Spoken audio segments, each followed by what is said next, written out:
ఇప్పుడు patient tissue damage, tissue injury వల్ల కొద్దిగా ఇన్ఫ్లమేషన్, ఎడిమా, కమిలిపోవడము అక్కడ డ్యామేజ్ తోటి వచ్చినప్పుడు పిఆర్పి ఇచ్చిన తర్వాత ఆ టిష్యూ మళ్ళీ హీల్ అవుతుందా లేదా అని ఫాలో అప్స్ ఉండటము. రెండోది, హీల్ అవుతున్న టిష్యూని ప్రొటెక్ట్ ఎలా చేసుకోవాలి అంటే కొన్ని జాగ్రత్తలు చెప్పడము. తర్వాత హీల్ అవుతున్న టిష్యూని ఎలా స్ట్రెంథెన్ చేసుకోవాలి అంటే దానికి ఫోకస్డ్ ఎక్సర్సైజ్ చెప్పడం. అంటే ఫాలో అప్ స్కాన్స్ కానీ, ఫాలో అప్ ఎక్సర్సైజెస్ కానీ, అవసరమైతే మజిల్ నాట్స్ అవన్నీ ఫామ్ అయితే వాటిని బ్రేక్ చేయడానికి చిన్న చిన్న procedures like dry needling, IFT and then strength increase చేయడానికి సిపిఎం మెషన్స్. సో ఎప్పుడైతే పిఆర్పిని కరెక్ట్ పద్ధతిలో కరెక్ట్ టెక్నిక్స్ యూజ్ చేసి దాన్ని ప్రాపర్ గా ఫాలో అప్ చేస్తామో చాలా మంచి రిజల్ట్స్ ఇస్తుంది. అండ్ దెన్ ఇది ఏమి టెంపరీ సొల్యూషన్ కాదు, ఇది కూడా ఆపరేషన్ తో సమానంగా ఒక దీర్ఘకాలిక పరిష్కారం, ఒక లాంగ్ లాస్టింగ్ పెయిన్ రిలీఫ్ ఈ పిఆర్పి వల్ల అవైలబుల్ ఉంటుందండి. సో పిఆర్పి అనేది ఎక్కడ పడితే అక్కడ చిన్న చిన్న రూమ్స్ లో, ఓపీ రూమ్స్ లో చేయకుండా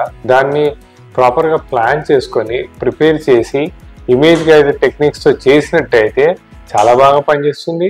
దీనివల్ల కాంప్లికేషన్స్ ఉండవు, సైడ్ ఎఫెక్ట్స్ ఏముండవు. అండ్ దెన్ ఇవన్నీ డే కేర్ ప్రొసీజర్స్. పేషెంట్ నడుచుకుంటూ వచ్చి నడుచుకుంటూ వెళ్ళిపోవచ్చు.